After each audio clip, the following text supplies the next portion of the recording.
Hi, everyone, and welcome back to another installment of Infinite Jess, another Witto Bebe, a little fun-sized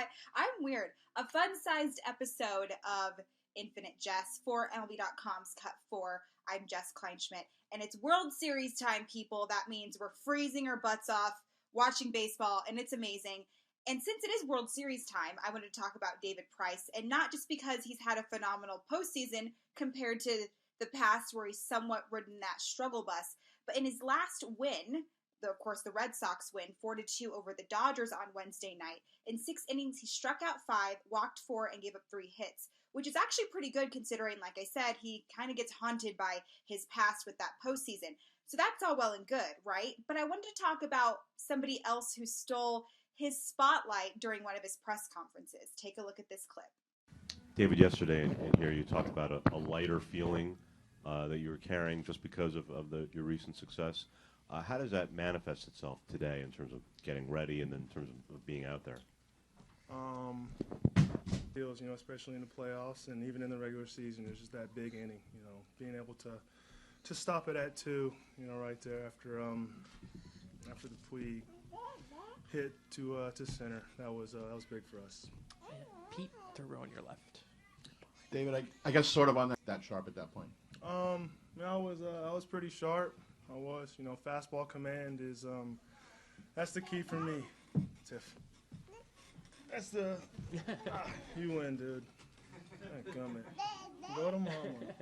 That, ladies and gentlemen, is Xavier Price, and yes, he is the cutest thing you will see today.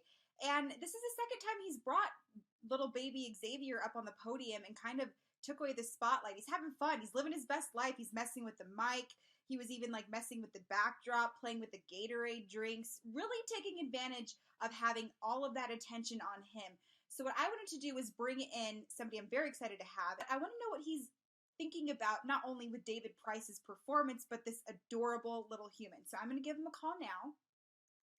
So like I said, I'm really excited. Mark's here. You have a very fancy name, like your fancy title, Executive Reporter. I really love that. But I wanted to thank you so much for joining me today. Now, you're obviously covering the postseason in the World Series, and I just wanted to know from a media perspective, when some athlete brings their child on stage or during the press conference, what's your first initial thought? It's usually cute. I'm usually fine with it as long as the child is not being disruptive and we can still get our job done. That's fine. I know after I'm mixing up games here, game 4 in Houston of the ALCS, when we didn't know yet if David Price was going to pitch game 5 on short rest, he had his son in his arms during his interview by his locker, and his son was just grabbing at every microphone. Right.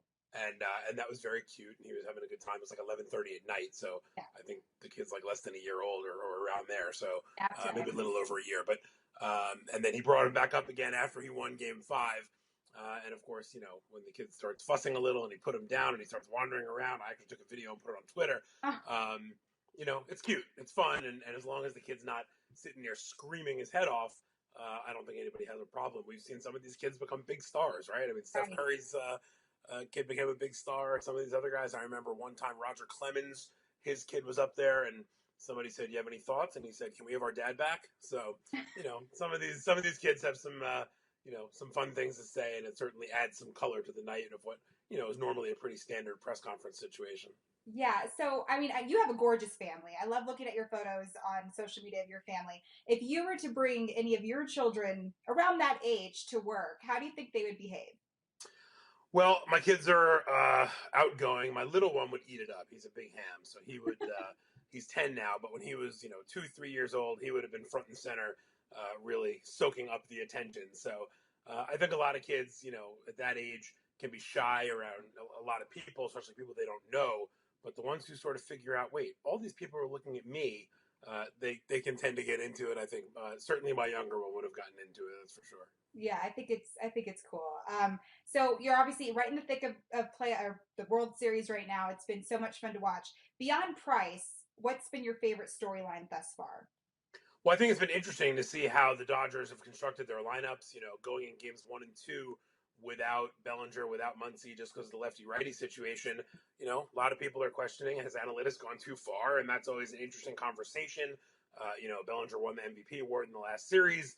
He's obviously been one of their best players for a couple of years, and going into your first 2 games without him in your lineup, it's a bold move, and it didn't necessarily pay off. Who knows what would have happened if he had started. But I just think seeing these 2 classic teams go against each other for the first time in a century, the Red Sox obviously are going for their 4th championship. So this has become old hat for them as a franchise, though a lot of the guys who are on the team right now, this is their first time. And for the Dodgers, for those of us old enough to remember Kirk Gibson, for them to be back there trying to get it again for the first time in 30 years, it's just a lot of good storylines. And with these 2 teams, you've got a lot of history to fall back on. Yeah, I mean, I remember Kirk Gibson. I was about Xavier's age when it happened, but I do certainly... No comment on my age. Exactly. If it wasn't for all, like, the throwbacks and Justin Turner's hit last year, I would somewhat forget about it. Now, you mentioned these classic teams. Do you really think that this matchup could be one of the best of all World Series time? Well, it's interesting to think about that.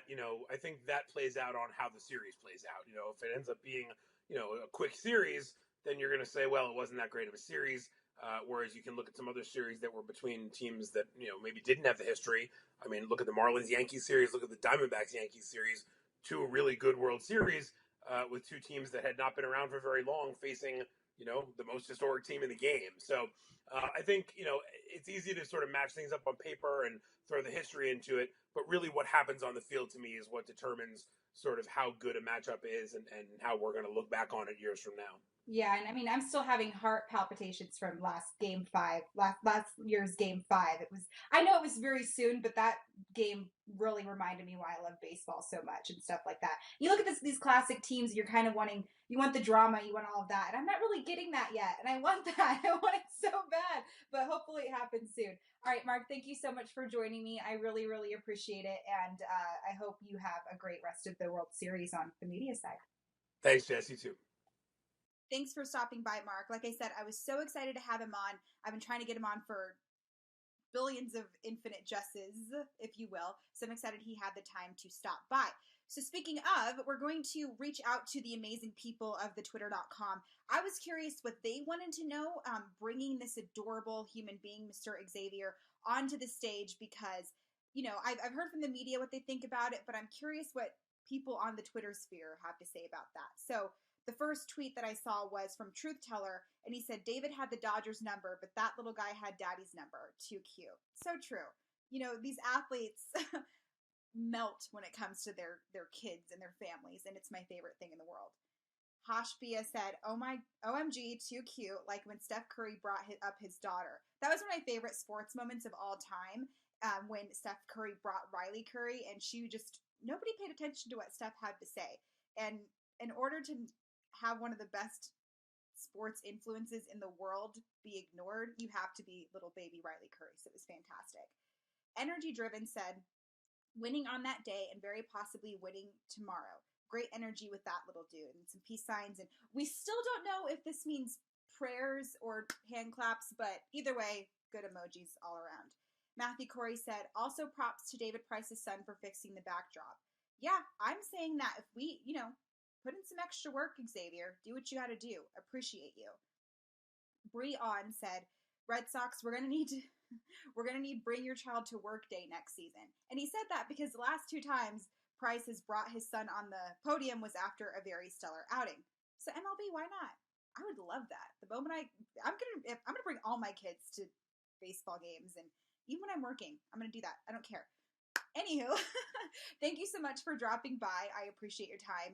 Once again, for MLB.com's Cut 4, I'm Jess Kleinschmidt, and thanks for tuning in to another little episode of Infinite Jess.